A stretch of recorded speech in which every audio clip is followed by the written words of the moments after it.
2024 এপ্ৰিল মাহত পুনৰ জন্ম হ'ব জুবিন গাৰ্গৰ। ছিংগাপুৰৰ এটা দৰিদ্ৰ পৰিয়ালত জন্মগ্ৰহণ কৰিব জুবিন গাৰ্গে। মাইকেল জেকসনৰ দৰে এগৰাকী বিশ্ববিখ্যাত পপ ছিংগাৰ হ'ব জুবিন গাৰ্গ। 4 বছৰ বয়সৰ পৰাই গীত গাব জুবিনে। 14 বছৰ বয়সত অসমলৈ আহিব জুবিন গাৰ্গ। নিজৰ সৃষ্টিৰাজি শুনি নিজৰেই প্ৰেমত পৰিব জুবিন। মহানায়কৰ মহাপ্ৰস্থানৰ পাছতেই সামাজিক মাধ্যমত বিশেষভাৱে চৰ্চিত হৈ পৰিছে এটা বিশেষ ভিডিঅ', যিটো ভিডিঅ'ত প্ৰকাশ কৰা হৈছে জুবিন গাৰ্গৰ পুনৰ জন্মৰ কথা। নতুন ৰূপত নতুন ঠাইত জন্মগ্ৰহণ কৰিব মহাশিল্পী জুবিন গাৰ্গে। পিছে এইবাৰ অসমত নহয়, ছিংগাপুৰত জন্মগ্ৰহণ কৰিব জুবিন গাৰ্গে। ব্ৰহ্মকুমাৰী ৰুমা মেহেনে ধ্যানৰ সহায়ত লাভ কৰিছিল জুবিন গাৰ্গৰ পুনৰ জন্মৰ সন্দৰ্ভত এক বিশেষ তথ্য। সদ্য প্ৰয়াত জুবিনতকৈ পৃথক হ'ব নতুন জুবিন গাৰ্গ। বিশ্বব্যাপী জনপ্ৰিয় হ'ব নতুন জুবিন গাৰ্গ। সাগৰ মহাসাগৰ ভাল পাব জুবিন গাৰ্গে। কিন্তু সাগৰত নামিবলৈ ভয় কৰিব নতুন জুবিন। লগতে ব্ৰহ্মকুমাৰী ৰুমা মেহেনে উল্লেখ কৰে যে সদ্য প্ৰয়াত জুবিন গাৰ্গৰ দৰে দানী হ'ব নতুন জুবিন। 14 বছৰ বয়সত অসমলৈ আহিব নতুন জুবিন গাৰ্গ। শুনিব নিজৰে অমৰ সৃষ্টিৰাজি। খাদ্যৰ প্ৰতি অধিক আগ্ৰহী হ'ব নতুন জুবিন গাৰ্গ। নিৰামিষ ভোজী হ'ব নতুন জুবিন।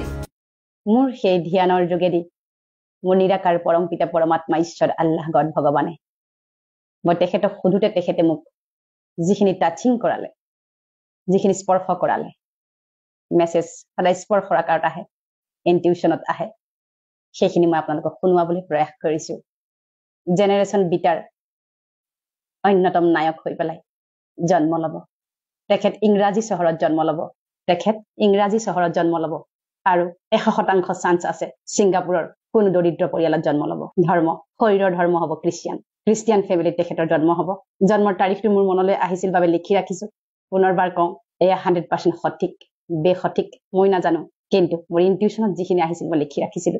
19 এপ্ৰিলৰ পৰা 19 মে'ৰ ভিতৰত 2026 চনত তেখেতৰ জন্ম হ'ব। এজন পৃথিৱী বিখ্যাত পপ ষ্টাৰ হ'ব। মাইকেল জেকসনৰ দৰে এজন অতি খ্যাত ইংৰাজী কলা সংস্কৃতি, ইংৰাজী সংগীতৰ এজন অতি খ্যাতিসম্পন্ন বিশ্ববিখ্যাত পপ ষ্টাৰ হৈ জন্ম হ'ব। তেওঁ জন্মৰ পৰা সংগীত বাদ্যযন্ত্ৰৰ প্ৰতি সাংঘাতিক আকৰ্ষণ থাকিব। 4 বছৰ মানৰ পৰা প্ৰসিদ্ধ হ'বলৈ আৰম্ভ কৰিব আৰু 13 বছৰ বয়সৰ পৰা পৃথিৱীত তেখেতৰ পৃথিৱী বিখ্যাত হৈ পৰিব। 13 বছৰ বয়সৰ পৰা তেখেতৰ যিটো বেণ্ড হ'ব, সেই বেণ্ড ৱৰ্ল্ড মিউজিকেল বেণ্ড হিচাপে জনাজাত হ'ব। ওৱান অফ দ্য বিগেষ্ট বেণ্ডছৰ ভিতৰত এটা বেণ্ড হ'ব।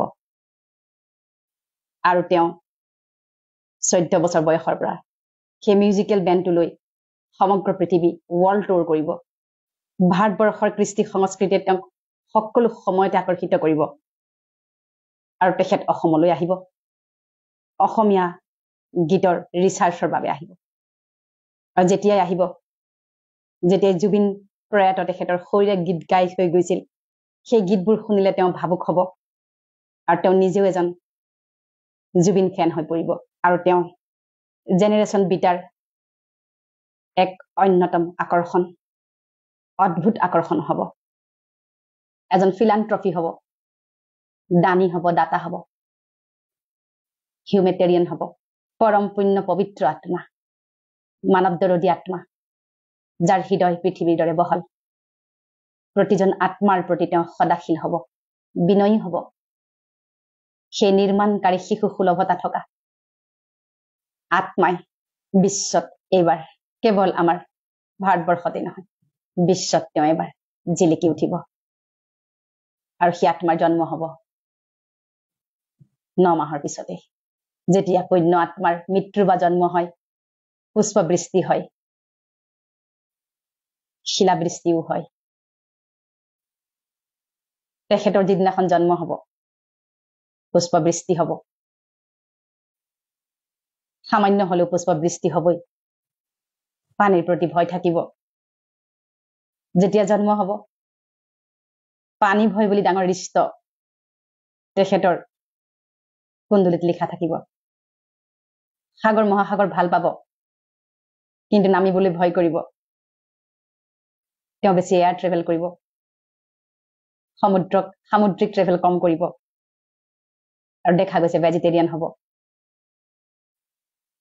আৰু নিজৰ স্বাস্থ্য লোক দায়িত্ব কৰ্তব্যৰ প্ৰতি খুব সচেতন হ'ব আৰু মানুহে হেৰাই যোৱা এটা চৰিত্ৰ মাইকেল জেকচন প্ৰায় তেনেকুৱা ধৰণৰে তেখেতক আদৰি ল'ব আৰু বহুতে ক'ব তেওঁ মাইকেল জেকচনৰে যেন দ্বিতীয় ৰূপ কেৱল এটা কথা মই স্পষ্ট ৰূপত মেছেজ নাপালো ড্ৰেছ আৰু এড্ৰেছ মানে ড্ৰেছ মানে শৰীৰ মেল নে ফিমেল হ'ব আৰু এড্ৰেছ একজেক্টলি ক'ত হ'ব গতিকে এইখিনি মই টাচিং পাইছিলো এতিয়া প্ৰশ্ন হয় সঁচাকৈয়ে ব্ৰহ্মকুমাৰী ৰুমা মেহেনে কোৱাৰ দৰে পুনৰ জন্ম হ'ব নেকি জুবিনৰ সেয়া এতিয়া প্ৰতিজন অসমীয়াৰ বাবে ডাঙৰ প্ৰশ্ন news desk report NV Live